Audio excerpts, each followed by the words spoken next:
आत्मा चित्तम, आत्मा चित्त है। यह सूत्र अति महत्वपूर्ण है। आत्मा चित्त है, यह सूत्र महत्वपूर्ण है। सागर में लहर दिखाई पड़ती है, लहर भी सागर है। लहर कितनी ही विक्षुब्ध हो, लहर कितनी ही सतह पर हो, उसके भीतर भी अनंत सागर। क्षुद्र भी विराट को अपने में लिए, कण में भी परमात्मा छिपा है। तुम कितने ही पागल हो गए हो, तुम्हारा मन कितना ही उद्विग्न हो, कितने ही रोग, कितनी ही व्याधियों में तुम्हें घेरा हो, फिर भी तुम परमात्मा हो। इससे कोई भेद नहीं पड़ता कि तुम सोए हो, बेहोश हो। बेहोशी में भी परमात्मा ही तुम्हारे भीतर बेहोश है, सोए हुए भी परमात्मा ही तुम्हारे भीतर सो रहा है। इससे कोई अंतर नहीं पड़ता कि तुमने बहुत पाप किए, बहुत पापों का विचार किया है। वे विचार भी परमात्मा ही तुम्हारे भीतर कर रहा है, वे पाप भी परमात्मा के माध्यम से ही हुए। आत्मा चित्तम का अर्थ है कि तुम्हारा चित्त तुम्हारी आत्मा की ही एक परिणति है। ये बहुत महत्वपूर्ण है, समझ लेना।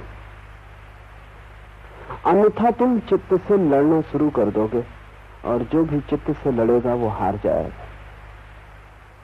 विजय का मार्ग है चित्त को स्वीकार कर लेना कि वो भी परमात्मा का है। संघर्ष नहीं, व्यर्थ की, द्वंद्व की, द्वैत की स्थिति नहीं। लहर भी सागर है। इस प्रतीति के साथ ही मन की विकृतियां क्षीण होनी शुरू हो जाती। जिस दिन भी तुम समझ पाओगे कि क्षुद्र में विराट छिपा है, क्षुद्र की क्षुद्रता खोनी शुरू हो जाएगी। उसकी सीमा तुम्हारी मानी हुई है। छोटे से कण की भी कोई सीमा नहीं, वो भी असीम का ही भाग है। सीमा तुम्हारी आंखों के कारण दिखाई पड़ती। जैसे ही तुम देख पाओगे कि सीमा में भी असीम छिपा है, सीमा खो जाएगी। ये जीवन की गहनतम प्रतीति है कि जिस दिन भी व्यक्ति अपने चित्त में भी परमात्मा को देखने लगता है, अपनी बुराई में भी उसी को देखता है, अपने भटकन में भी उसके ही चरण चिन्हों को पाता है, उसी दिन से भटकन बंद हो जाती। भटकन का अर्थ है कि तुमने अपने को परमात्मा से अलग माना है। उस अलगपन में ही तुम्हारा सारा पाप है, तुम्हारी सारी विकृति है। तुमने अपने को भिन्न माना है, वही तुम्हारा अहंकार है। और ये बड़े आश्चर्य की बात है कि अहंकार के संबंध में पापी और पुण्यात्मा में रत्ती भर भी भेद नहीं होता। पापी भी अहंकार से भरा होता है उतने ही जितना जिसे हम पुण्यात्मा कहते हैं वो अहंकार से भरा होता है। उनके कृत्य होंगे अलग, लेकिन उनकी प्रतीति एक ही। दोनों ही अपने को भिन्न मान रहे हैं। एक अपने को बुरा मान रहा है, एक अपने को भला मान रहा है, लेकिन दोनों अपने को भिन्न मान रहे हैं। और जब तक तुम भिन्न मानोगे तब तक तुम भिन्न बने रहोगे। भिन्न तुम हो नहीं, तुम्हारी मान्यताओं ने ही तुम्हें संकीर्ण किया है, तुम्हारी धारणा ने ही तुम्हें बांधा है। तुम अपने ही ख्याल में, अपने ही ख्याल के कारागृह में कैद हो। अन्यथा चारों तरफ खुला आकाश और कहीं कोई दीवार नहीं। किसी ने तुम्हें रोका नहीं, किसी ने कोई बाधा खड़ी नहीं की। तुम्हारी अस्मिता कैसे गल जाए। आत्मा चित्तम, इसका अर्थ है कि तुम तुम नहीं हो, तुम परमात्मा हो। तुम बड़े विराट से जुड़े हो, तुम छोटी लहर नहीं पूरे सागर हो। इस विराट की प्रतीति से तुम्हारा अहंकार खो जाएगा, और जहां अहंकार नहीं वहां पाप का कोई उपाय नहीं। एक ही पाप है कि मैं पृथक हूं, और ये पृथकता का भाव जिसे हम साधु कहते हैं उसमें भी बना रहता है। मैंने सुना है एक हठ योगी मरा, स्वर्ग पहुंचा, द्वार पर दस्तक दी, द्वार खुला और पहरेदार ने कहा स्वागत, भीतर आए। हठ योगी ठिठक गया। उसने कहा अगर ऐसा स्वर्ग में सभी का स्वागत हो रहा है, क्योंकि न तुमने पूछा पता ठिकाना, न तुमने पूछा कृत्य, न तुमने पूछा कौन हो, क्या किया, पुण्य की पाप, कुछ भी पूछा नहीं, और सीधा अगर इस तरह स्वागत है ऐरे गहरे नत्थु खैरों का, तो ये स्वर्ग मेरे लिए नहीं। न आरक्षण किया, न कोई रिजर्वेशन, न कोई पूछताछ, सीधा स्वागत। तो फिर ये मेरी धारणा का स्वर्ग नहीं। ये अहंकार पुण्य से भरा है, पाप से नहीं। साधना की है इसमें, बड़ी सिद्धियां पाई होंगी, लेकिन सब सिद्धियां व्यर्थ हो गई। सभी सिद्धियों ने अहंकार को ही भरा है, वे असिद्ध हो गई। बेनेट शॉ को नोबेल प्राइज मिली, तो एक छोटा सा लेकिन बड़ा कीमती क्लब है यूरोप में, वो केवल 100 व्यक्तियों को सदस्यता देता है पूरी पृथ्वी पर, चुने हुए लोगों का, जिनकी बड़ी महिमा है, नोबेल पुरस्कार जिन्होंने पाए हैं या कोई और बड़ी जिनकी उपलब्धि है, बड़े चित्रकार, मूर्तिकार, साहित्यकार, पर केवल 100 से ज्यादा संख्या उस क्लब की नहीं होती। जब एक सदस्य मरता है तभी कोई नया व्यक्ति प्रवेश करता है। लोग जीवन भर प्रतीक्षा करते हैं उस क्लब की सदस्यता मिल जाए। जब बेनेट शॉ को नोबेल प्राइज मिली तो उस क्लब की सदस्यता का निमंत्रण उसके पास आया, और क्लब ने कहा हम गौरवान्वित होंगे तुम्हें अपना सदस्य बनाकर। बेनेट शॉ ने उत्तर में लिखा, जो क्लब मुझे सदस्य बना के गौरवान्वित होता है वो मेरे योग्य नहीं।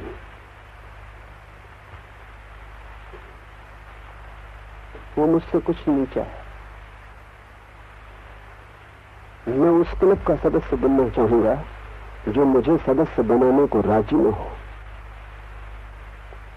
अहंकार हमेशा दुर्गम को खोजता है, कठिन को खोजता है, और जीवन बिल्कुल सरल है, इसलिए अहंकार जीवन से वंचित रह जाता है। और परमात्मा से सरल कुछ भी नहीं, इसलिए अहंकार उस द्वार पर जाता ही नहीं। वो द्वार खुला ही हुआ है, वहां स्वागत है ही, बिना पूछे कि तुम कौन हो। अगर परमात्मा के द्वार पर भी पूछा जाता हो कि तुम कौन हो, तब होगा स्वागत, तो वो द्वार सांसारिक हो गए। तुम उस द्वार पर ही खड़े हो। अगर तुमने पीठ की है तो अपने ही कारण, द्वार ने तुम्हें तिरस्कार नहीं किया है। तुम अगर आंख बंद किए हो और द्वार तुम्हें नहीं दिखता तो अपने ही कारण,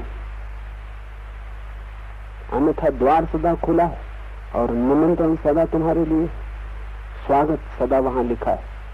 आत्मा चित्तम, इसका अर्थ है कि तुम अपने को पृथक मत मानना, कितने ही बुरे तुम हो। इसका यह अर्थ नहीं है कि तुम अपनी बुराई किए चले जाना, इसका यह अर्थ नहीं है कि तुम बुरे बने रहना, तुम बने ही न रह सकोगे। मनुष्यविद कहते हैं कि व्यक्ति वैसा ही हो जाता है जैसा वो स्वयं को मानता है। मान्यता ही धीरे धीरे जीवन बन जाती। मनुष्यविद कहते हैं कि अगर आदमी बुरा भी हो तो भी उसे बुरा मत कहना, क्योंकि बुरा कहने से, बार बार पुनरुक्त करने से कि तुम बुरे हो, ये मंत्र बन जाता है।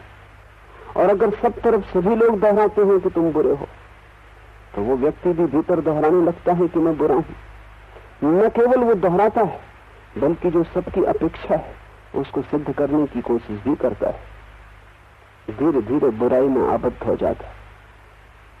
शायद धर्म की जगत में खोज करने वाले लोग इस सत्य को बहुत पहले पहचान लिए थे।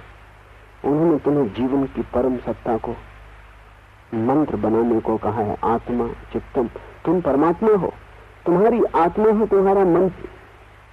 ये बड़ी से बड़ी बात है जो तुम्हारे संबंध में कही जा सकती। और अगर ये तुम्हारा मंत्र बन जाए और ये तुम्हारे जीवन में ओतप्रोत हो जाए, तुम्हारे रोए रोए में समा जाए इसकी झनकार, तो तुम धीरे धीरे पाओगे जो तुमने सोचा वो तुम होने लगे हो। जो तुमने ढूंढा भीतर वो तुम्हारे जीवन में आना शुरू हो गया है। धर्म की शुरुआत तुम नहीं हो, परमात्मा है, इस सूत्र से होती है। माना तुम सोए हो, माना कि तुम बहुत अर्थों में बुरे हो, माना कि बहुत भूल चूक तुमने की, लेकिन इससे तुम्हारे स्वभाव में कोई भी फर्क नहीं पड़ता। निर्मलता तुम्हारा स्वभाव है। तुम कितने ही बुरा किए हो, इस बात का स्मरण आ जाए कि मैं परमात्मा हूं, सब बुराई कट जाएगी।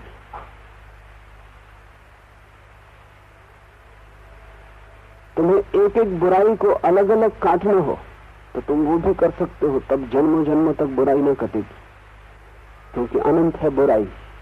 और एक एक बुराई को जो काटने चलेगा वो कभी भी काट ना पाएगा, क्योंकि जब तुम एक बुराई काटते हो तब तुम 10 बुराइयां पैदा भी कर रहे हो। एक बुराई काटते हो, 99 बुराई तो तुम्हारे भीतर मौजूद है। वो तुम्हारी एक भलाई को भी रंग देंगी, उसे भी बुरा कर देंगे। इसलिए तुम पुण्य भी करते हो तो वो भी पाप जैसा हो जाता है। तुम अमृत भी छूते हो तो जहर हो जाता है, क्योंकि से सब बुराइयां उस पर टूट पड़ती हैं। तुम मंदिर भी बनाओ तो जो उससे विनम्रता नहीं आती, उससे अहंकार भरता है। और अहंकार के बड़े सूक्ष्म रास्ते, व्यर्थ से भी अहंकार भरता है। मुल्ला नसरुद्दीन के पास एक कुत्ता था,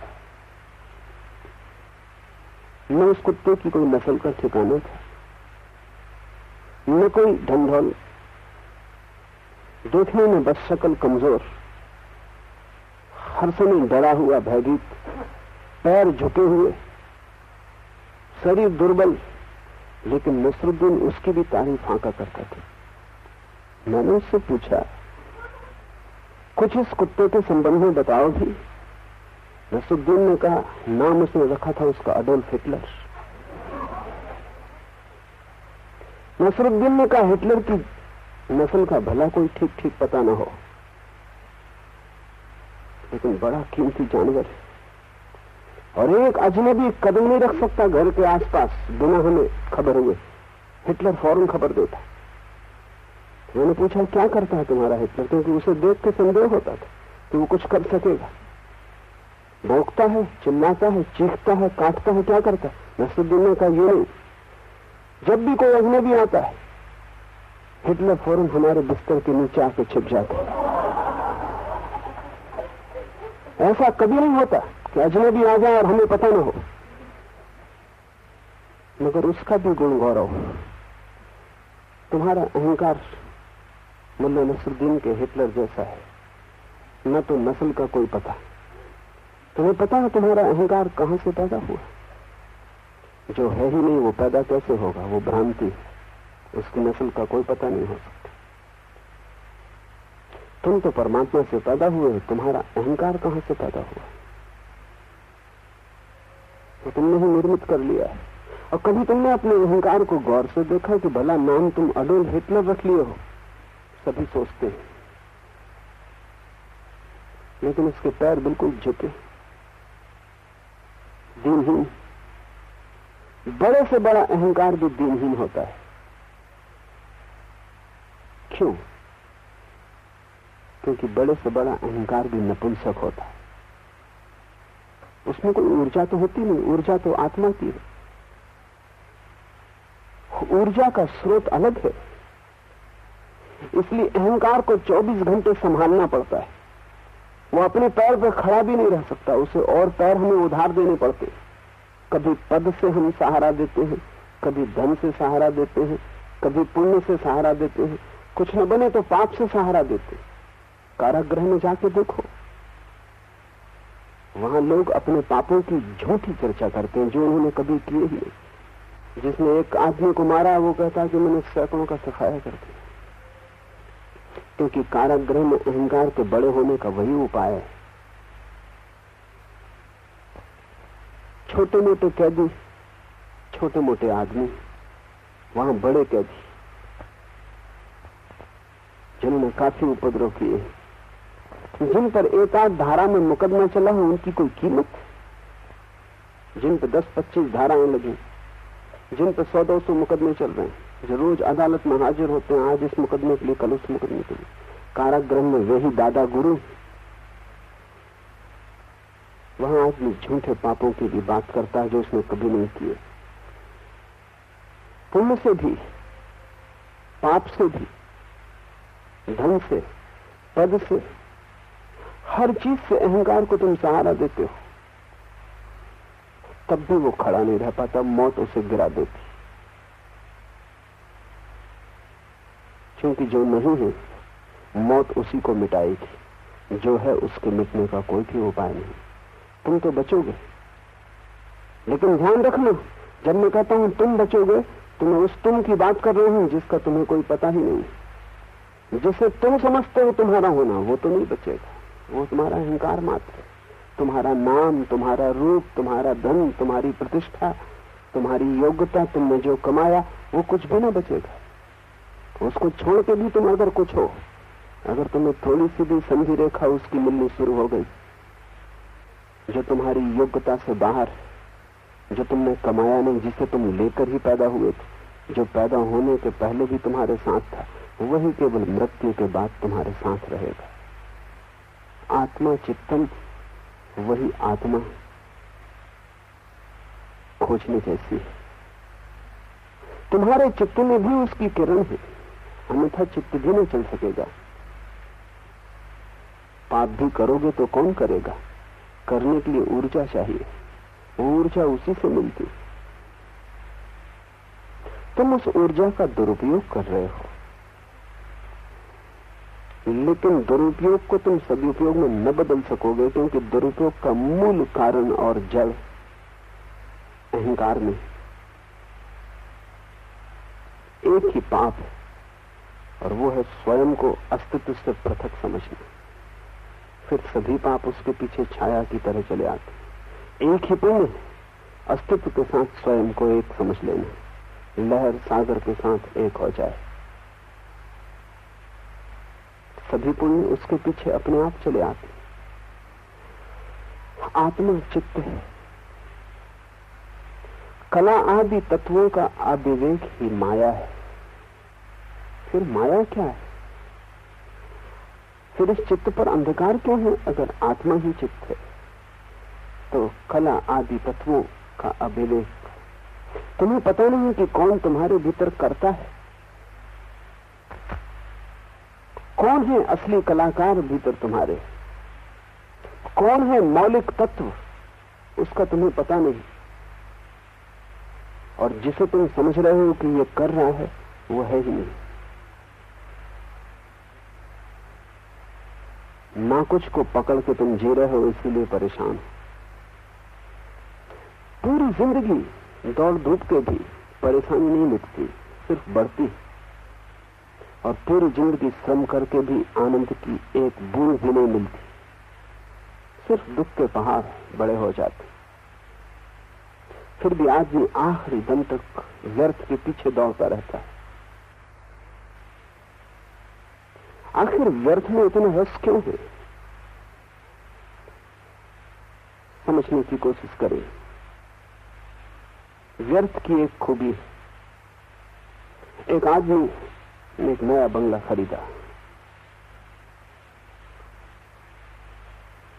बगीचा लगाया, फूल के बीज डाले,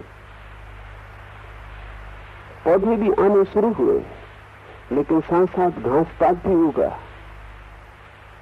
वो थोड़ा चिंतित हुआ। उसने पड़ोसी मुल्ला नसरुद्दीन से पूछा कि कैसे पहचाना जाए कि क्या घास पात है और क्या असली पौधा है। नसरुद्दीन ने कहा, सीधी तरकीब है, दोनों को उखाड़ लो। जो फिर से उगाए वो घास पात है। व्यर्थ की एक खूबी, उखाड़ो, उखाड़ने से कुछ नहीं मिटता। उखाड़ने में सार्थक तो खो जाएगा, व्यर्थ फिर उगाएगा। सार्थक को बो, तब भी पक्का नहीं कि फसल काट पाओगे, क्योंकि 1000 बाधाएं। व्यर्थ को बो ही मत, तो भी फसल काटोगे। उखाड़ उखाड़ के फेंको तो और उगाएगा। व्यर्थ को बनाने में श्रम नहीं करना पड़ता है, सार्थक को बनाने में बड़ा श्रम करना पड़ता है। इसलिए तुमने व्यर्थ को चुना है। वो अपने से उग रहा है। किसी को चोर होने के लिए मेहनत नहीं करनी पड़ती, चोरी घास पात की तरह उगती। किसी को काम वासना से भरने के लिए कोई श्रम करना पड़ता है, कोई प्रार्थना, कोई योग, कोई साधना। वो घास पात की तरह उगता है। क्रोध करने के लिए कहीं सीखने जाना पड़ता है, किसी विद्यापीठ में नहीं, वो घास पात की तरह बढ़ता है। ध्यान सीखना हो तो कठिनाई शुरू होती, प्रेम सीखना हो तो बड़ी कठिनाई शुरू होती। मोह बढ़ता है अपने आप घास पात की तरह, प्रेम श्रम मांगता है। और प्रेम को अगर लाना हो तो घास पात को प्रतिक्षण उखाड़ के फेंकना पड़े, नहीं तो घास पात उस सबको खा जाएगा जो सार्थक है, उस सबको ढांक लेगा, छिपा लेगा। व्यर्थ की एक खूबी है कि वो तुमसे श्रम नहीं मांगता। तुम आलसी बने रहो, वो अपने आप बढ़ता है। वो तुम्हें मृत्यु के आखिरी क्षण तक पकड़े रहेगा। साधक का अर्थ है जिसने सार्थक की खोज शुरू की। सार्थक को पाना यात्रा है, पर्वत की तरफ, ऊंचाई की तरफ। व्यर्थ को पाना लुढ़कने जैसा है, जैसे पत्थर पहाड़ से लुढ़कता हो। वो अपने ही आप चला आता है, गुरुत्वाकर्षण से नीचे ले आता है। कुछ करना नहीं पड़ता है। तुमने अब तक जीवन में कुछ नहीं किया है, इसलिए तुम व्यर्थ हो।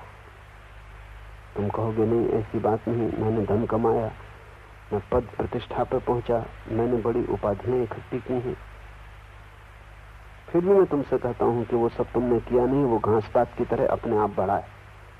और अगर गौर से तुम भीतर विश्लेषण करोगे तो तुम्हें भी दिखाई पड़ जाएगा कि धन कमाने के लिए तुमने कुछ किया नहीं। धन की आकांक्षा घास पात की तरह तुम्हारे भीतर थी, वो बढ़ गई। तुम उखाड़ के भी फेंको तो भी बढ़ जाती है। तुमने घर बनाने के लिए कुछ किया नहीं, वो वासना तुम्हारे भीतर घास पात की तरह बढ़ी, वो मृत्यु के आखिरी क्षण तक तुम्हें पकड़ी रहेगी। साधक का अर्थ है जो सत्य को समझ जाए कि जो अपने आप बढ़ रहा है वो व्यर्थ ही होगा, मुझे कुछ बोना पड़ेगा। मैंने सुना है कि एक महिला एक मनोवैज्ञानिक के पास गई और उसने कहा कि अब सहायता की जरूरत है। बहुत दिन टाला, लेकिन अब मुझे कहना ही पड़ेगा, मेरी सहायता करें। मनोवैज्ञानिक ने पूछा क्या है समस्या। उसने कहा समस्या मेरी नहीं, मेरे पति की। समस्या ये है कि जैसा प्रेम प्रथम में उन्होंने दिखाया था, अब वो धीरे धीरे खो गया।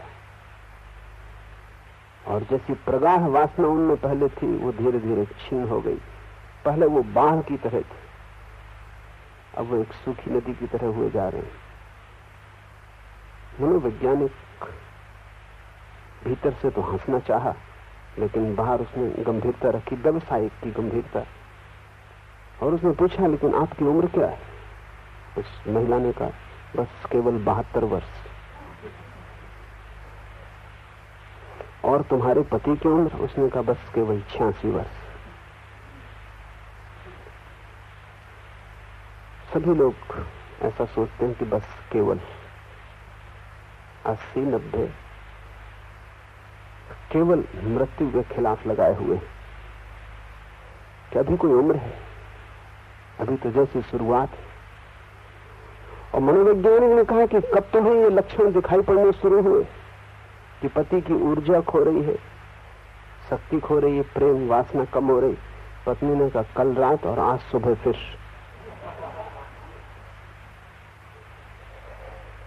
अंतिम मरते क्षण तक कचरा ही पकड़े रखता है,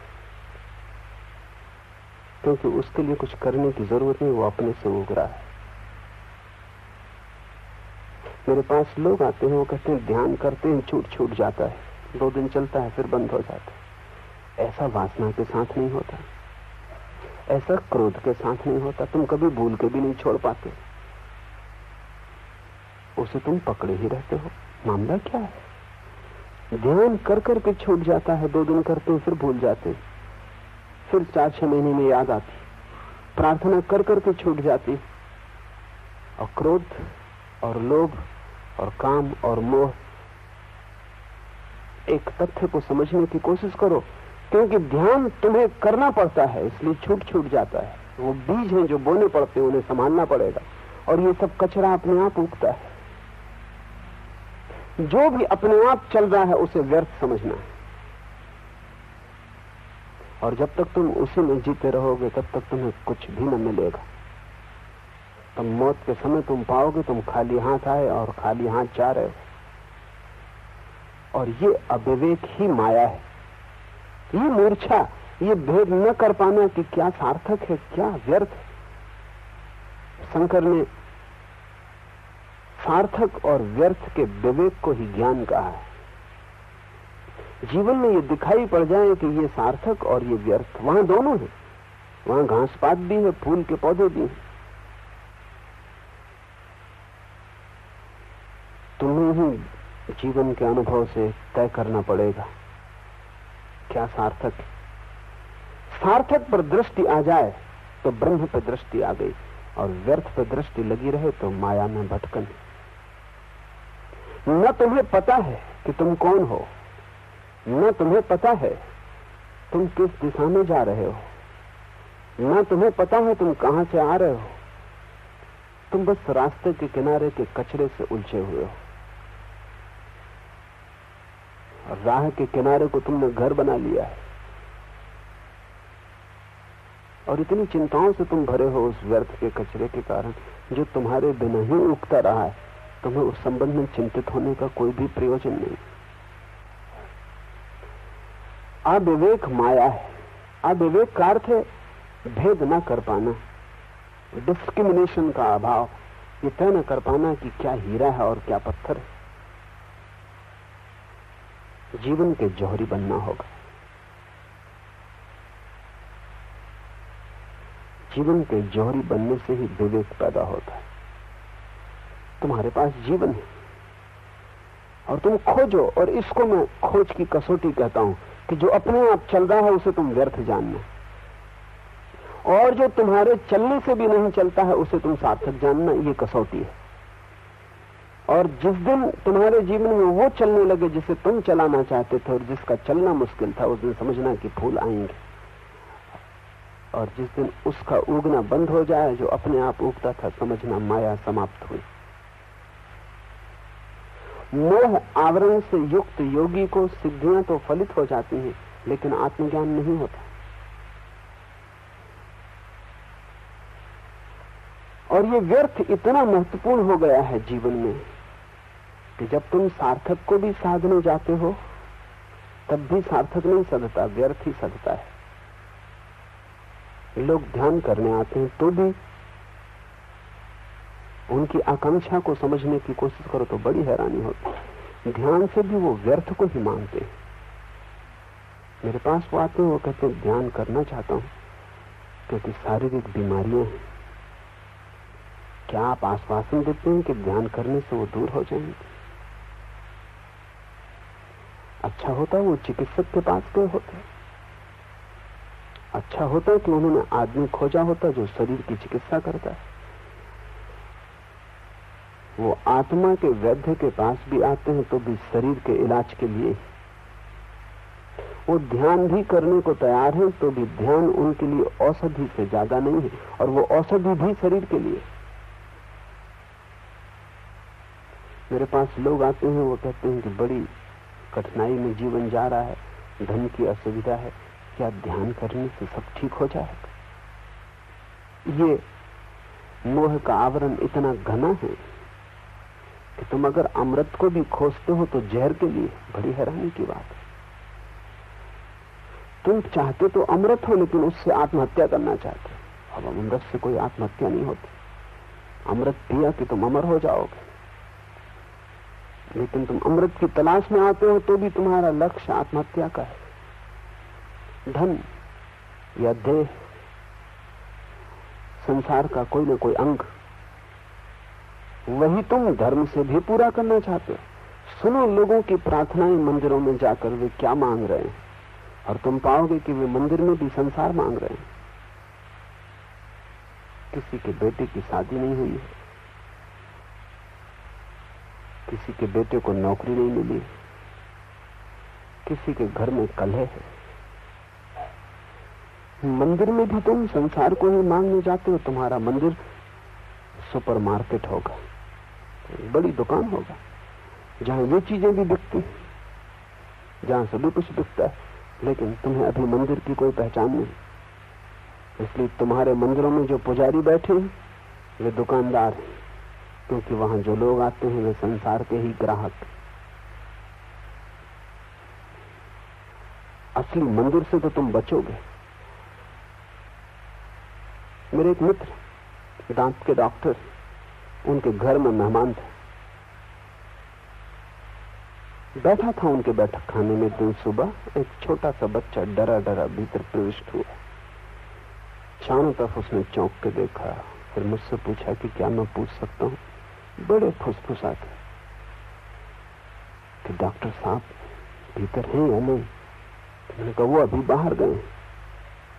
प्रसन्न हो गया वो बच्चा। उसने कहा मेरी मां ने भेजा था दांत दिखाने, क्या मैं आपसे पूछ सकता हूं कि वो फिर कब बाहर जाएंगे?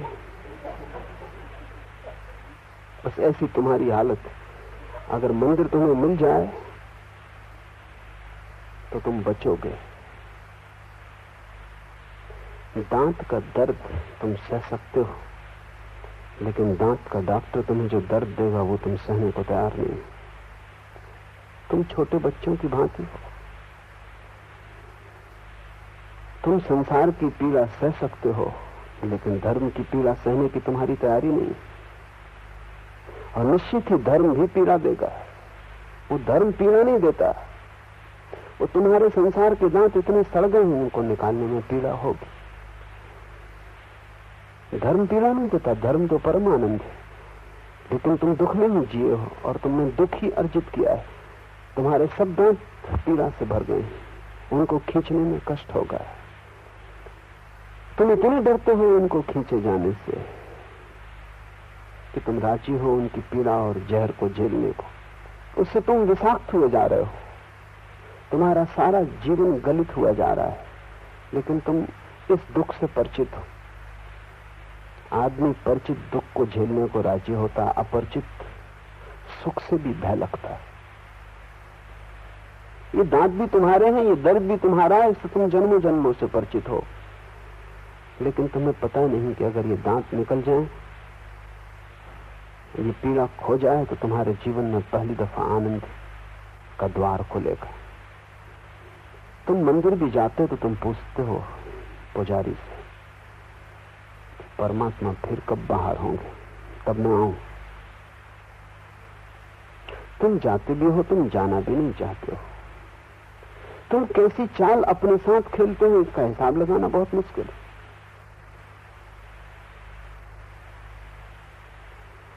निरंतर तुम्हें देख के, तुम्हारी समस्याओं को देख के मैं इस नतीजे पर पहुंचा हूं कि तुम्हारी एक ही मात्र समस्या है कि तुम ठीक से यही नहीं समझ पा रहे हो कि तुम क्या करना चाहते हो। ध्यान करना चाहते हो, ये भी पक्का नहीं। फिर ध्यान नहीं होता तो तुम परेशान होते हो। लेकिन जो करने का तुम्हारा पक्का ही नहीं है, वो तुम पूरे पूरे भाव से करोगे नहीं, आधे आधे भाव से करोगे। और आधे आधे भाव से जीवन में कुछ भी नहीं होता। व्यर्थ तो बिना भाव के भी चलता है, उसमें तुम्हें कुछ भी लगाने की जरूरत नहीं, उसकी अपनी ही गति है।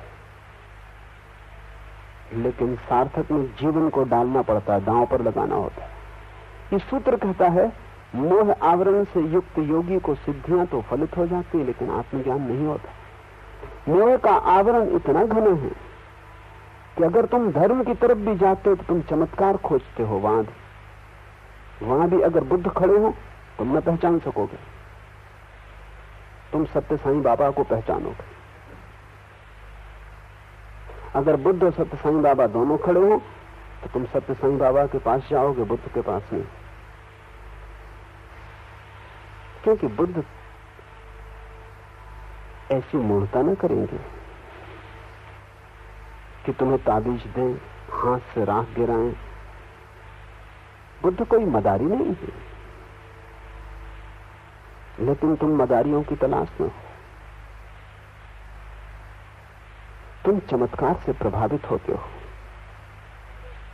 क्योंकि तुम्हारी गहरी आकांक्षा, वासना परमात्मा की नहीं, तुम्हारी गहरी वासना संसार की।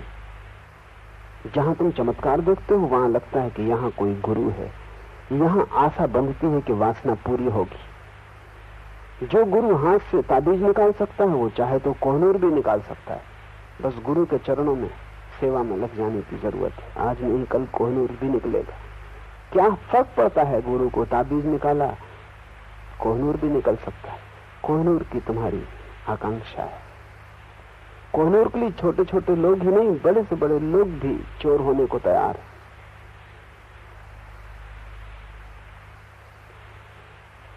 जिस आदमी के हाथ से राख गिर सकती है शून्य से, वो चाहे तो तुम्हें अमरत्व प्रदान कर सकता है। बस केवल गुरु सेवा की जरूरत है। नहीं, बुद्ध से तुम वंचित रह जाओगे क्योंकि वहां कोई चमत्कार घटित नहीं होता।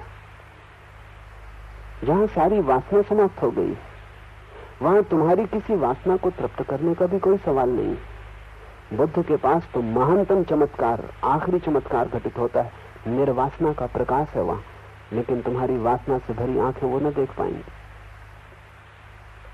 बुद्ध को तुम तभी देख पाओगे, तभी समझ पाओगे, उनके चरणों में तुम तभी झुक पाओगे जब सच में ही संसार की व्यर्थता तुम्हें दिखाई पड़ गई हो, मोह का आवरण टूट गया हो।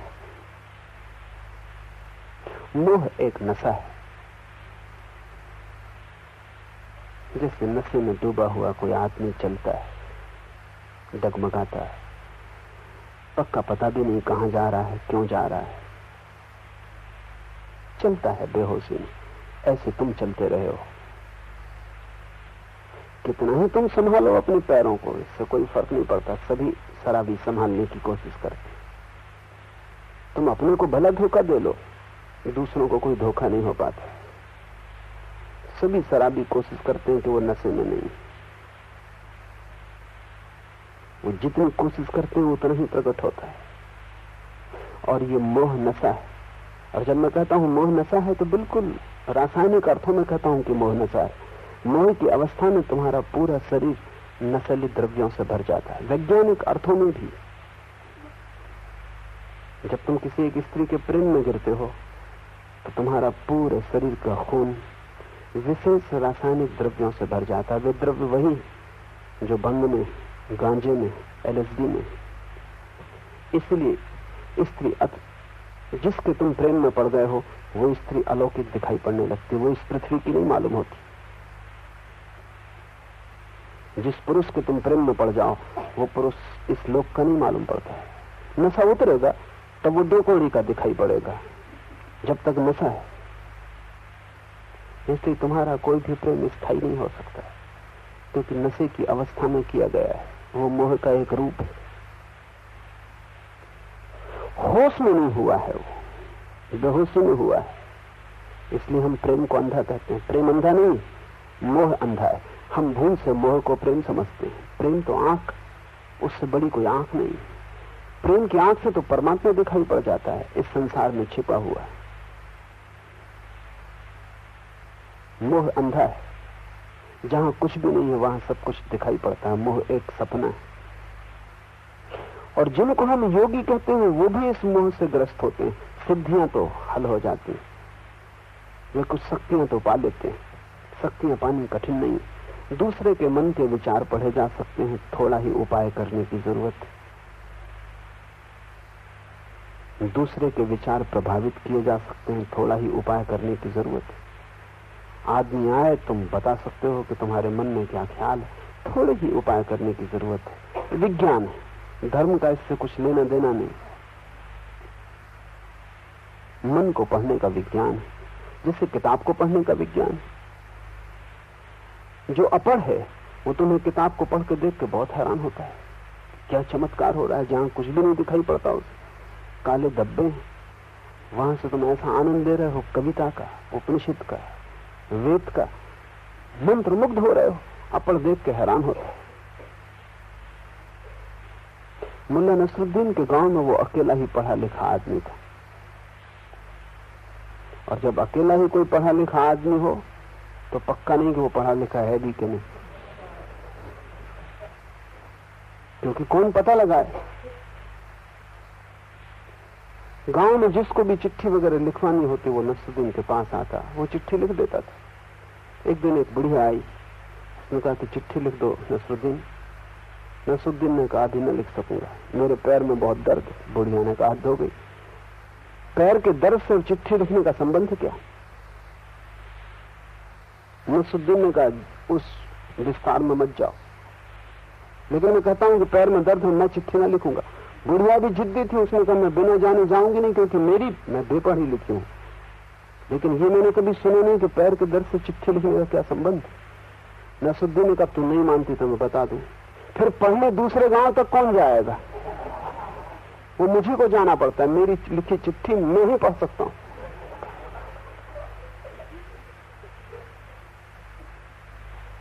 अभी मेरे पैर में दर्द है, मैं लिखने वाला नहीं।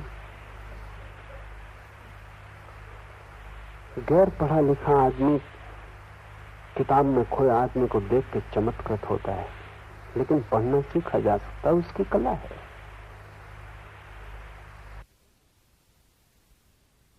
तुम्हारे मन में विचार चलते हैं, तुम देखते हो विचारों को, दूसरा भी उनको देख सकता है, उसकी कला है। लेकिन उस विचारों को देखने की कला का धर्म से कोई भी संबंध नहीं। न किताब को पढ़ने की कला से धर्म का कोई संबंध है, न दूसरे के मन को पढ़ने की कला से धर्म का कोई संबंध है। जादूगर सीख लेते हैं, वे कोई सिद्ध पुरुष नहीं, लेकिन तुम बहुत चमत्कृत होगे। तुम गए किसी साधु के पास और उसने कहा कि आओ, तुम्हारा नाम लिया, तुम्हारे गांव का पता बताया और कहा कि तुम्हारे घर के बगल में एक नीम का झाड़ है। तुम दीवाने हो गए। लेकिन साधु को नीम के झाड़ से क्या लेना, तुम्हारे गांव से क्या लेना, तुम्हारे नाम से क्या मतलब? साधु तो वो है जिसे पता चल गया है कि किसी का कोई नाम नहीं, रूप नहीं, किसी का कोई गांव नहीं। ये गांव, नाम, रूप सब संसार के हिस्से। तुम संसारी हो। वो साधु भी तुम्हें प्रभावित कर रहा है, क्योंकि वो तुमसे गहरे संसार में, उसने और भी कला सीख ली, तुम्हारे बिना बताए वो बोलता है। वो तुम्हें प्रभावित करना चाहता है। ध्यान रखो, जब तक तुम दूसरे को प्रभावित करना चाहते हो तब तक तुम अहंकार से ग्रस्त हो। आत्मा किसी को प्रभावित करना नहीं चाहती। दूसरे को प्रभावित करने में सार भी क्या है, क्या अर्थ है? पानी पे बनाए हुए लकीरों जैसा है। क्या होगा? मुझे 10,000 लोग प्रभावित हों कि 10 करोड़ लोग प्रभावित हों, इससे होगा क्या? उनको प्रभावित करके मैं क्या पालूंगा? अज्ञानियों की भीड़ को प्रभावित करने की इतनी उत्सुकता अज्ञान की खबर देती है।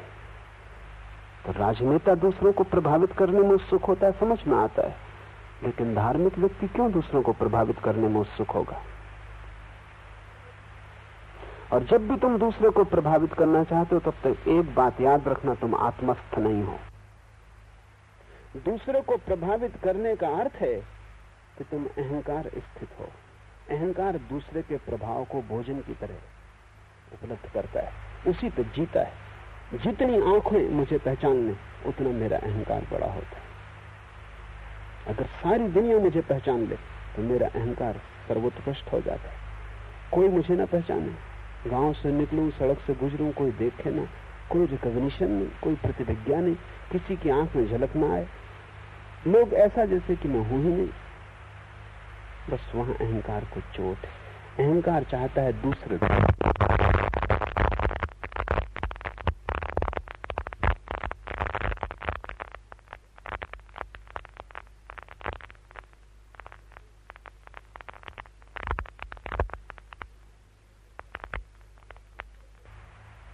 दूसरों को प्रभावित करने का अर्थ है कि तुम अहंकार स्थित हो।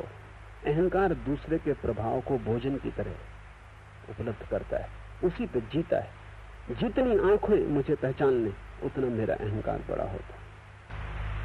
अगर सारी दुनिया मुझे पहचान ले तो मेरा अहंकार सर्वोत्कृष्ट हो जाता है। कोई मुझे ना पहचाने, गांव से निकलूं, सड़क से गुजरूं, कोई देखे ना, कोई रिकॉग्निशन नहीं, कोई प्रतिविज्ञा नहीं, किसी की आंख में झलक ना आए, लोग ऐसा जैसे कि मैं हूं ही नहीं, बस वहां अहंकार को चोट है। अहंकार चाहता है दूसरे ध्यान दें। ये बड़े मजे की बात है। अहंकार ध्यान नहीं करना चाहता, दूसरे उस पर ध्यान करें, सारी दुनिया उसकी तरफ देखे, वो केंद्र हो जाए। धार्मिक व्यक्ति दूसरा मेरी तरफ देखे इसकी फिक्र नहीं करता, मैं अपनी तरफ देखूं, क्योंकि अंततः वही मेरे साथ जाएगा। ये तो बच्चों की बात हुई, बच्चे खुश होते हैं कि दूसरे उनकी प्रशंसा करें, सर्टिफिकेट घर लेके आते हैं तो नाचते कूदते आते हैं। लेकिन बुढ़ापे में भी तुम सर्टिफिकेट मांग रहे हो, तब तुमने जिंदगी गंवा दी। सिद्धि की आकांक्षा दूसरों को प्रभावित करने में, धार्मिक व्यक्ति की वो आकांक्षा नहीं, वही तो संसारिक का स्वभाव है। ये सूत्र कहता है, मोह आवरण से युक्त योगी को सिद्धियां तो फलित हो जाती, लेकिन आत्मज्ञान नहीं होता। वो कितना ही बड़ी सिद्धियों को पाले, उसके छूने से मुर्दा जिंदा हो जाए, उसके स्पर्श से बीमारियां खो जाएं, वो पानी को छू दे और औषधि हो जाए, लेकिन उससे आत्मज्ञान का कोई भी संबंध नहीं। सच है तो स्थिति उल्टी है। जितना ही वो व्यक्ति सिद्धियों से भरता जाता है, उतना ही आत्मज्ञान से दूर होता जाता है। क्योंकि जैसे जैसे अहंकार भरता है, वैसे वैसे आत्मा खाली होती, और जैसे जैसे अहंकार खाली होता है, वैसे वैसे आत्मा भरती। तुम दोनों को साथ ही साथ न भर पाओगे। दूसरे को प्रभावित करने की आकांक्षा छोड़ दो, अन्यथा योग भी भ्रष्ट हो जाएगा। तब तुम योग भी साधोगे, वो भी राजनीति होगी, धर्म नहीं। और राजनीति एक जाल है। फिर इन के इन प्रकार आदमी दूसरे को प्रभावित करना चाहता है, फिर सीधे और गलत रास्ते से भी प्रभावित करना चाहता है। लेकिन प्रभावित तुम करना है इसलिए चाहते हो, तुम दूसरे का शोषण करना चाहते हो। मैंने सुना है, चुनाव हो रहे थे और एक संध्या 3 आदमी हवालात में बंद किए गए। अंधेरा था, तीनों ने अंधेरे में एक दूसरे को परिचय दिया।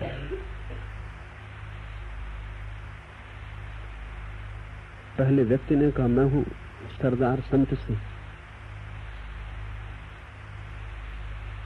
मैं सरदार सिरफोल सिंह के लिए काम कर रहा था।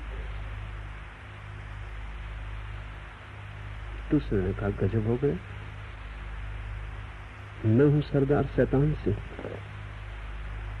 मैं सरदार सिरफोल सिंह के विरोध में काम कर रहा था। तीसरे ने कहा, वाह गुरु जी की फतेह, वाह गुरु जी का खालसा, हद हो गई, मैं खुद सरदार सिरफोल सिंह। नेता, अनुयायी, पक्ष के विपक्ष के सभी कारागृहों के योग्य, वही उनकी ठीक जगह है जहां उन्हें होना चाहिए। क्योंकि पाप की शुरुआत वहां से होती है जहां मैं दूसरे व्यक्ति को प्रभावित करने चलता हूं। क्योंकि अहंकार न शुभ जानता न अशुभ। अहंकार सिर्फ अपने को भरना जानता है। कैसे अपने को भरता है ये बात गौण है। अहंकार की एक ही आकांक्षा है कि मैं अपने को भरूं और परिपुष्ट हो जाऊं। और चूंकि अहंकार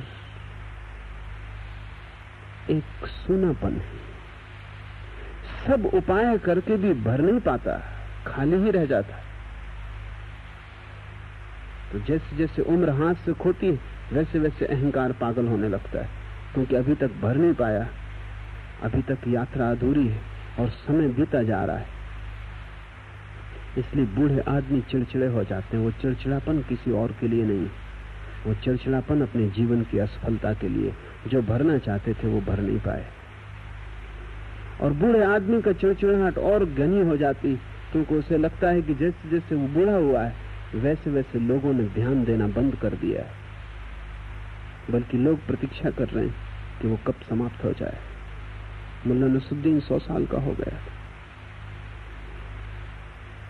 मैंने उससे पूछा कि क्या तुम कुछ कारण बता सकते हो नसरुद्दीन, कि परमात्मा ने तुम्हें इतनी लंबी उम्र क्यों दी? उसने बिना कुछ झिझक के कहा, संबंधियों के धैर्य की परीक्षा के लिए। सभी बूढ़े संबंधियों के धैर्य की परीक्षा कर रहे हैं। 24 घंटे देख रहे हैं कि ध्यान उनकी तरफ से हटता जा रहा है। मौत तो उन्हें बाद में मिटाएगी, लोग उनकी पीठ उन्हें पहले ही मिटा देती, उससे चिड़चिड़ापन पैदा होता है। तुम सोच भी नहीं सकते कि निक्सन का चिड़चिड़ापन अभी कैसा होगा। सब पीठ हो गई, जिनके चेहरे थे, जो अपने थे वो पराये हो गए, जो मित्र थे वो शत्रु हो गए, जिन्होंने सहारे दिए थे उन्होंने सहारे छीन लिए, सब ध्यान हट गया।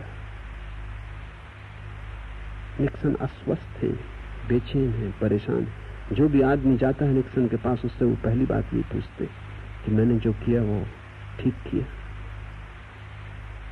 लोग मेरे संबंध में क्या कह रहे? अभी आदमी शिखर पर था, अभी आदमी खाई में पड़ा है। ये शिखर और खाई किस बात की थी? ये आदमी तो वही जो कल था, पत्थर था, वही आदमी अभी भी है। सिर्फ अहंकार शिखर पे था, अब खाई में। आत्मा तो जहां की तहां। काश इस आदमी को उसकी याद आ जाए जिसका न कोई शिखर होता, न कोई खाई होती, न कोई हार होती, न जीत होती, जिसको लोग देखें तो ठीक, न देखें तो ठीक, जिसमें कोई फर्क नहीं पड़ता, जो एक रस। उस एक रसता का अनुभव तुम्हें तभी होगा जब तुम लोगों का ध्यान मांगना बंद कर दो, ये भिखमंगापन बंद करो। सिद्धियों से क्या होगा? लोग तुम्हें चमत्कारी कहेंगे, लाखों की भीड़ इकट्ठी होगी, लेकिन लाखों मूढ़ों को इकट्ठा करके क्या सिद्ध होता है? कि तुम इन लाखों मूढ़ों के ध्यान के केंद्र हो, तुम महामूढ़ हो।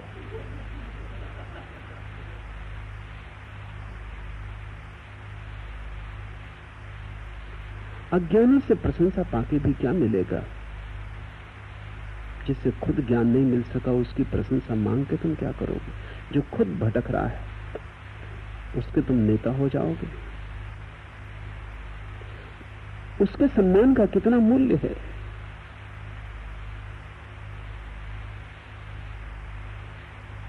सुना है मैंने, सूफी फकीर हुआ फरीद, वो जब बोलता था तो कभी लोग ताली बजाते तो वो रोने लगता।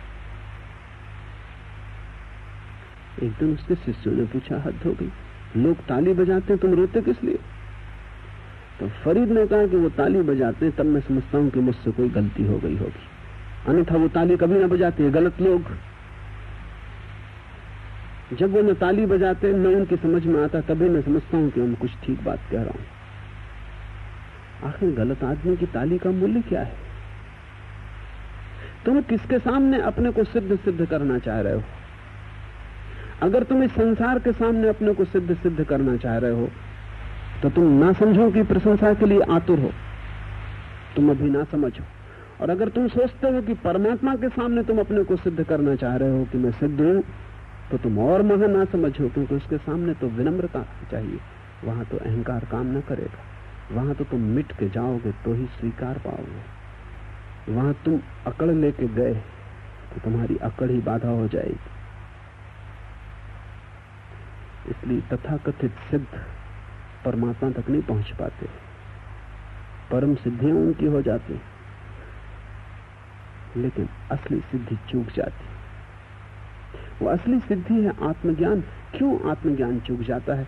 क्योंकि सिद्धि भी दूसरे की तरफ देख रही है, अपनी तरफ नहीं। अगर कोई भी ना हो दुनिया में, तुम अकेले हो, तो तुम सिद्धियां चाहोगे? तुम चाहोगे कि पानी को छू औषधि हो जाए, मरीज को छू स्वस्थ हो जाए, मुर्दे को छू जिंदा हो जाए? कोई भी ना हो पृथ्वी पर, तुम अकेले हो, तो तुम ये सिद्धियां चाहोगे? तुम कहोगे क्या करेंगे, देखने वाले ही ना रहे। देखने वाले के लिए सिद्धियां हैं, दूसरे पर तुम्हारा ध्यान है, तब तक तुम्हारा अपने पर ध्यान नहीं आ सकता। और आत्मज्ञान तो उसे फलित होता है जो दूसरे की तरफ से आंखें अपनी तरफ मोड़ लेता है। स्थायी रूप से मोह जय होने पर सहज विद्या फलित होती है। स्थायी रूप से मोह जय होने पर सहज विद्या फलित होती है। मोह को जय करना है। मोह का क्या अर्थ है? मोह का अर्थ है दूसरे के बिना मैं न जी सकूंगा, दूसरा मेरा केंद्र है। तुमने बच्चों की कहानियां पढ़ी होंगी जिनमें कोई राजा होता है और जिसके प्राण किसी पक्षी में, तोते में, मैना में बंद होते। तुम उस राजा को मारो, न मार पाओगे, गोली आर पार निकल जाएगी, राजा जिंदा रहेगा। तीर छिप जाएगा हृदय में, राजा मरेगा नहीं। जहर पिला दो, कोई असर न होगा, राजा जीवित रहेगा। तुम्हें पता लगाना पड़ेगा उस तोते का, मैना का, जिसमें उसके प्राण बंद। उसे तुम मरोड़ दो, उसकी गर्दन तोड़ दो, इधर राजा मर जाएगा। ये बच्चों की कहानियां बड़ी अर्थपूर्ण, बूढ़ों के भी समझने योग्य। मोह का अर्थ है तुम अपने में नहीं जीते, किसी और चीज में जीते। समझो किसी का मोह तिजोरी में, तुम उसकी गर्दन मरोड़ दो, वो ना मरेगा। तुम तिजोरी लूट लो, वो मर गए। उनके प्राण तिजोरी में थे, उनका बैंक बैलेंस खो जाए, वो मर गए। उन्हें तुम मारो, वो मरने वाले नहीं। जहर पिलाओ, वो जिंदा रहेंगे।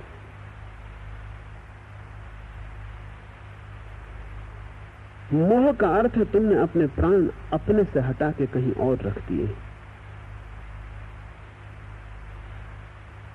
किसी ने अपने बेटे में रख दिए हैं, किसी ने अपनी पत्नी में रख दिए हैं, किसी ने धन में रख दिए हैं, किसी ने पद में रख दिए, लेकिन प्राण कहीं और रख दिए हैं। जहां होना चाहिए प्राण वहां नहीं। तुम्हारे भीतर प्राण नहीं धड़क रहा है, कहीं और धड़क रहा है।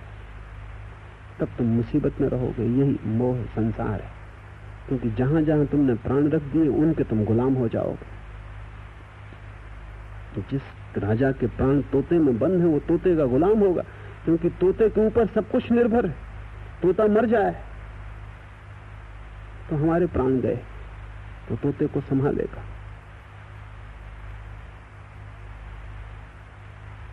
मैंने सुना है एक सम्राट एक बार एक ज्योतिषी पर बहुत नाराज हो गया, क्योंकि ज्योतिषी ने उसके प्रधानमंत्री की भविष्यवाणी की और कहा कि ये कल मर जाएगा। और कल प्रधानमंत्री मर भी गया। राजा बहुत चिंतित हुआ और उसे ये शक भी पकड़ा कि ये भी हो सकता है कि ये प्रधानमंत्री इसके कहने के कारण मर गया। इस पर भाव इतना गहरा हो गया, इसकी बात का प्रभाव इतना हो गया कि मर गया। और अभी झंझट का आदमी ये अगर मुझसे भी कह दे कि कल तुम मर जाओगे तो बचना बहुत मुश्किल, क्योंकि खुद ही इस पर प्रभाव पड़ेगा मुझ पर। उसने ज्योतिषी को कारागृह में डाल दिया। ज्योतिषी ने पूछा कि क्यों? सम्राट ने कहा कि तुम खतरनाक हो। मुझे लगता है कि ये भविष्यवाणी के कारण नहीं मरा, मरने वाला था इसलिए नहीं मरा। तुमने कहा, ये बात उसके मन में बैठ गई, वो सम्मोहित हो गया और मर गया। तुम खतरनाक हो। और जोशी ने कहा, इसके पहले कि तुम मुझे कारागृह में डालो, मैं एक बात तुम्हें बता दूं, तुम्हारा भविष्य भी मैंने निकाला हुआ है। सम्राट ने बहुत चाहा कि वो भविष्य न सुने, लेकिन जोशी बोल ही गया। सम्राट ने कहा चुप, लेकिन जोशी ने कहा चुप रहने का कोई उपाय नहीं। जिस दिन मैं मरूंगा उसके 3 दिन बाद तुम मरोगे। बस अब मुसीबत हो गई। उस जोशी को महल में रखना पड़ा। उसकी बड़ी सेवा, चिंता, उसके राजा हाथ पर दबाता, क्योंकि वो जिस दिन मरा 3 दिन बाद, जहां तुम अपने प्राण रख दोगे उसकी तुम सेवा में लग जाओगे। लोगों को देखो तिजोरी के पास कैसे जाते, बिल्कुल हाथ जोड़े जैसे मंदिर के पास जाए। तिजोरी पर लाभ शुभ, श्री गणेशाय नमः। तिजोरी भगवान, उसकी वो पूजा करते। दिवाली के दिन पागलों को देखो, सब अपनी अपनी तिजोरी की पूजा कर। वहां उनके प्राण किस भाव से वे करते हैं, वो भाव देखने जैसे। दुकानदार हर साल अपने खाता बही शुरू करता है तो स्वस्तिक बनाता है, लाभ शुभ लिखता है, श्री गणेशाय नमः लिखता है। तुम्हें पता है कि गणेश की इतनी स्तुति वो क्यों करता है?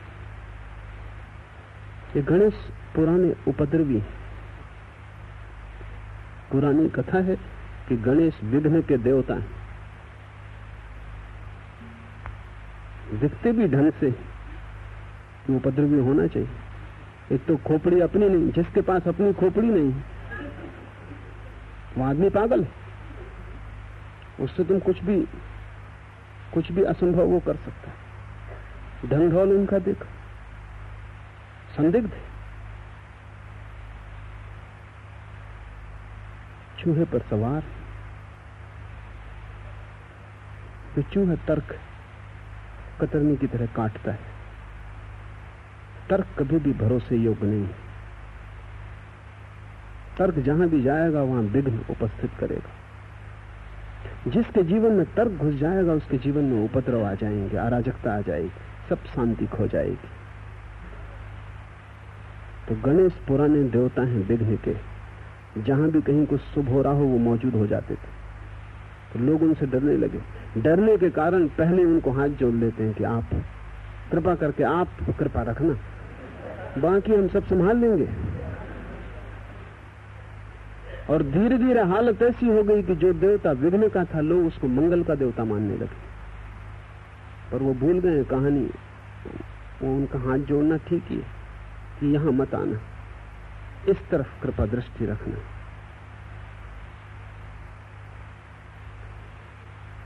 देखें तिजोरी के पास किस भाव से भक्त धन की पूजा करता है। मोह का आवरण का अर्थ होता है तुम्हारी आत्मा कहीं और बंद है। वो पत्नी में हो, धन में हो, पद में हो, वो कहीं भी हो, इससे कोई फर्क नहीं पड़ता, लेकिन तुम्हारी आत्मा तुम्हारे भीतर नहीं है। मोह का ये अर्थ है। और शाश्वत स्थायी रूप से मोह जय का अर्थ है तुमने सारी प्रतंत्रता छोड़ दी, अब तुम किसी और पर निर्भर होकर नहीं जीते, तुम्हारा जीवन अपने में निर्भर है। तुम स्व केंद्रित हुए, तुमने अपने अस्तित्व को ही अपना केंद्र बना लिया। अब पत्नी न रहे, धन न रहे, तो भी कोई फर्क न पड़ेगा, वो ऊपर की लहरें, तो भी तुम उद्विग्न न हो जाओगे। सफलता रहे कि विफलता, सुख आए कि दुख, कोई अंतर न पड़ेगा, क्योंकि अंतर पड़ता था इसलिए कि तुम उन पर निर्भर थे। मोह जय का अर्थ है परम स्वतंत्र हो जाना। मैं किसी पर निर्भर नहीं हूं, ऐसी प्रतीति, मैं अकेला काफी हूं, पर्याप्त हूं, ऐसी तृप्ति, मेरा होना पूरा है, ऐसा भाव, मोह जय। जब तक दूसरे के होने पर तुम्हारा होना निर्भर है, तब तक मोह पकड़ेगा, तब तक तुम दूसरे को जकड़ोगे, वो कहीं छूट ना जाए, कहीं खो ना जाए रास्ते में, क्योंकि उसके बिना तुम कैसे रहोगे। मुल्ला नसरुद्दीन की पत्नी मरी तो औपचारिक रूप से रो रहा था, लेकिन मुल्ला नसरुद्दीन का एक मित्र था, वो बहुत ही ज्यादा शोरगुल मचा कर रो रहा था, छाती पीट रहा, आंसू बहा रहा। मुल्ला नसरुद्दीन से भी ना रहा गया, उसने कहा कि मेरे भाई मत इतना शोरगुल कर, मैं फिर शादी करूंगा, तू इतना ज्यादा दुखी मत हो। वो मित्र जो थे मुल्ला नसरुद्दीन की पत्नी के प्रेमी थे। मुल्ला नसरुद्दीन के प्राण वहां न थे, लेकिन उनके प्राण वहां थे। उसने ठीक ही कहा कि तू इतना शोरगुल मत कर, मैं फिर शादी करूंगा। कौन सी चीज तुम्हें रुलाती है, वही तुम्हारा मोह है। कौन सी चीज के खो जाने से तुम अभाव अनुभव करते हो, वही तुम्हारा मोह है। सोचना कौन सी चीज खो जाए तो तुम एकदम दिनहीन हो जाओगे, वही तुम्हारे मोह का बिंदु है। और इसके पहले कि वो खोए, तुम उस पर अपनी पकड़ छोड़ो, क्योंकि वो खोएगी। इस संसार में कोई भी चीज स्थिर नहीं है, न मित्रता, न प्रेम, कोई भी चीज स्थिर नहीं है। यहाँ सब बदलता हुआ है। संसार का स्वभाव प्रतिक्षण परिवर्तन है, एक बहाव है, नदी की तरह बह रहा है, यहाँ कुछ भी ठहरा हुआ नहीं है। तुम लाख उपाय करो तो भी कुछ ठहरा हुआ नहीं हो सकता। तुम्हारे उपाय के कारण ही तुम परेशान हो। जो सदा चल रहा है उसको तुम ठहराना चाहते हो, जो बह रहा है तुम उसे रोकना चाहते हो, जमाना चाहते हो, वो जमने वाला नहीं, वो उसका स्वभाव नहीं। परिवर्तन संसार है, और वहां तुम चाहते हो कुछ स्थायी सहारा मिल जाए, वो नहीं मिलता। इसलिए तुम प्रतिपल दुखी हो, हर क्षण तुम्हारे सहारे खो जाते। एक बात खोजने की चेष्टा करना कि कौन सी चीजें हैं जो खो जाएं तो तुम दुखी हो गए। इसके पहले कि वे खो, तुम अपनी पकड़ हटाना शुरू कर देना। ये मोह जय का उपाय है। पीड़ा होगी, लेकिन ये पीड़ा झेलने जैसी ये तपश्चर्या है। कुछ छोड़ के भाग जाने की जरूरत नहीं। तुम अपनी पत्नी को छोड़ के हिमालय भाग जाना, तुम जहां हो वहीं रहना, लेकिन पत्नी पर निर्भरता को धीरे धीरे काटते जाना। कोई जरूरत नहीं कि पत्नी को इससे दुख दो, पत्नी को पता भी नहीं चलेगा, कोई कारण भी नहीं पता चलाने का किसी को। जीसस ने कहा है तुम्हारा बायां हाथ क्या करता है, दाएं को पता न चले, तो ही तुम ठीक ठीक साधक हो।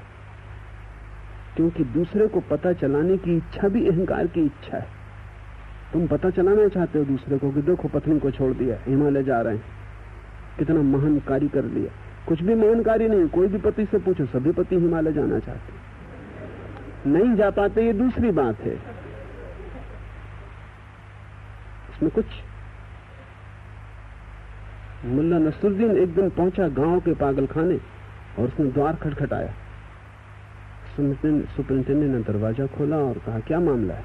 उसने कहा कि क्या कोई आदमी पागलखाने से भाग गया। सुपरिंटेंडेंट ने कहा तुम्हें इससे क्या मतलब, और क्या तुमने किसी को भागते देखा। उसने कहा कि नहीं, मेरी पत्नी को लेकर कोई आदमी भाग गया है। तो मैंने सोचा जरूर कोई पागलखाने से छूट गया, क्योंकि हम खुद ही छूटना चाह रहे थे, वो अपने हाथ से आ फंसा।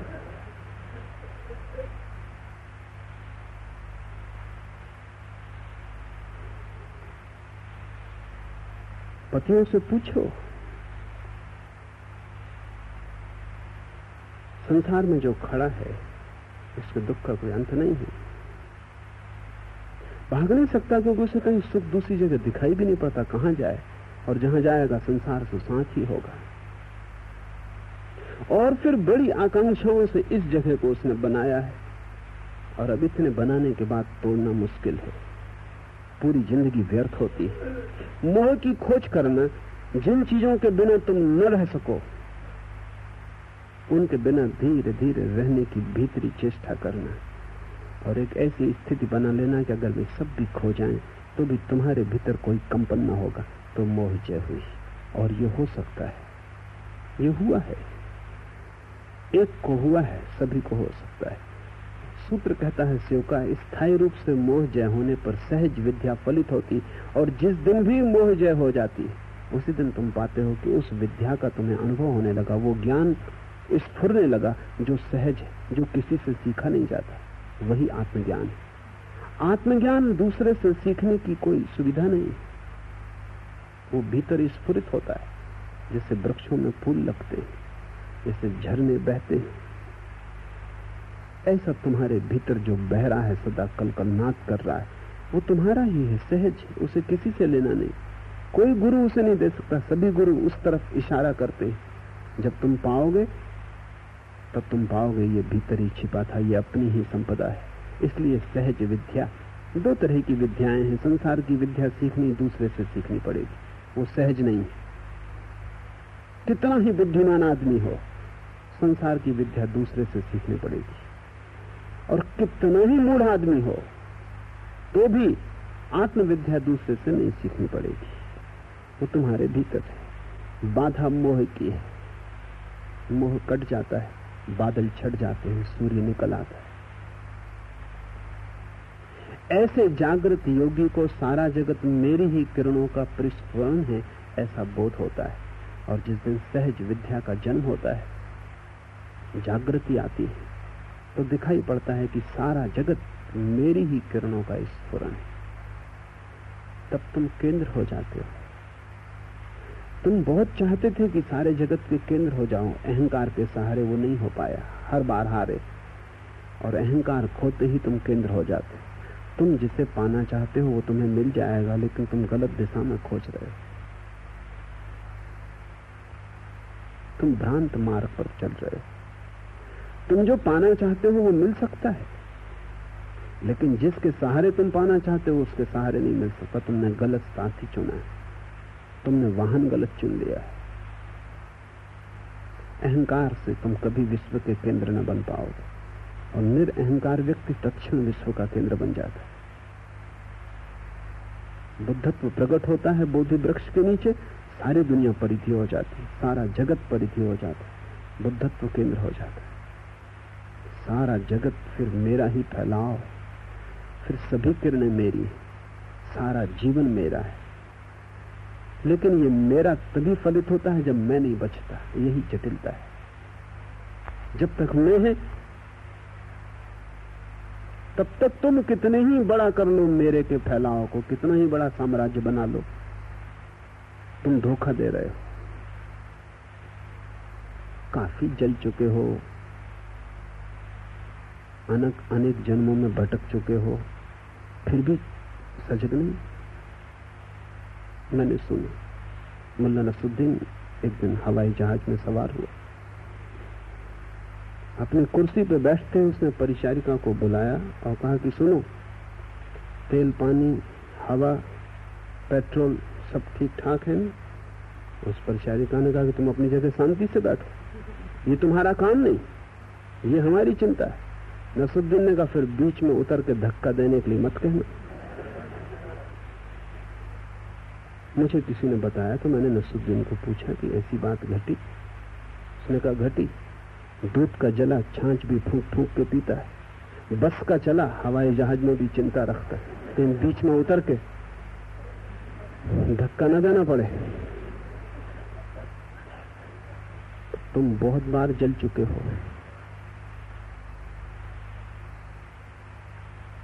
छाछ को भी फूंक फूंक के पीना तो दूर, तुमने भी दूध को भी फूंक फूंक के पीना नहीं सीखा है। जीवन की बड़ी से बड़ी दुविधा यही है कि हम अनुभव से सीख नहीं पाते। लोग कहते हैं कि अनुभव से हम सीखते, दिखाई नहीं पड़ता। कोई अनुभव से सीखता हुआ दिखाई नहीं पड़ता। फिर तुम वही भूलें करते हो। नई भी करो तो भी कुछ कुशलता है, नई भी करो तो कुछ जीवन में गति हो, प्रौढ़ता है। वही भूलें बार बार करते हो, पुनरुक्ति करते हो। चित्त एक वर्तुल है, तुम उसी में घूमते रहते हो चाक की तरह, और वो चाक चलता है तुम्हारी मोह से। मोह को तोड़ो, चाक रुक जाएगा। चाक के रुकते ही तुम पाओगे तुम केंद्र हो।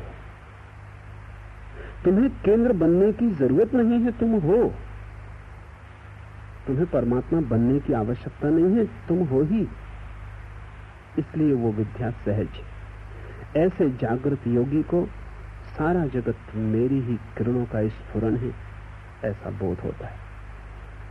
और इस बोध का परम आनंद, इस बोध में परम अमृत, इस बोध के आते ही तुम्हारे जीवन से सारा अंधकार खो जाता है, सारा दुख, सारी चिंता। तुम एक हर्षोन्माद से भर जाते, एक मस्ती, एक गीत का जन्म होता है तुम्हारे जीवन में। तुम्हारी श्वास श्वास पुलकित हो जाती, सुगंधित हो जाती किसी अज्ञात के स्रोत से। वो सहज विद्या है, कोई शास्त्र उसे सिखा नहीं सकता, कोई गुरु उसे सिखा नहीं सकता, लेकिन गुरु तुम्हें बाधाएं हटाने में सहयोगी हो सकता है। इस बात को ठीक से ख्याल में ले लेना। उस परम विद्या को सीखने का कोई उपाय नहीं, लेकिन उस परम विद्या के मार्ग में जो जो बाधाएं हैं उनको दूर करने का उपाय सीखना पड़ता है। ध्यान से वो परम संपदा नहीं मिलेगी, ध्यान से केवल दरवाजे की चाबी मिलेगी, ध्यान से केवल दरवाजा खुलेगा। वो परम संपदा तुम्हारे भीतर है, तुम ही हो वह तत्वमसि, वह ब्रह्म तुम ही हो। सब उपाय बाधाएं हटाने के लिए, मार्ग के पत्थर हट जाएं। मंजिल तुम अपने साथ लिए चल रहे हो। सहज है ब्रह्म, कठिनाई है तुम्हारे मोह के कारण। कठिनाई ये नहीं है कि ब्रह्म को मिलने में देर है, कठिनाई ये कि संसार को तुमने इतने जोर से पकड़ा है कि जितनी देर तुम छोड़ने में लगा दोगे उतनी ही देर उसके मिलने में हो जाएगी। इस क्षण छोड़ सकते हो, इसी क्षण उपलब्धि है। रुकना चाहो, जन्म जन्मों से तुम रुके हो, और भी जन्म जन्म रुक सकते हो। वैसे काफी हो गया, जरूरत से ज्यादा रुक लिए। अब और रुकना जरा भी अर्थपूर्ण नहीं। समय पक गया है और संसार के वृक्ष से तुम्हें गिर जाना चाहिए। और डरो मत कि वृक्ष से गिरेंगे तो खो जाएंगे, खो जाओगे, लेकिन तुम्हारा जो व्यर्थ है वही खोएगा। जो सार्थक है वो अनंत गुना होकर उपलब्ध हो जाता है। आज इतना ही।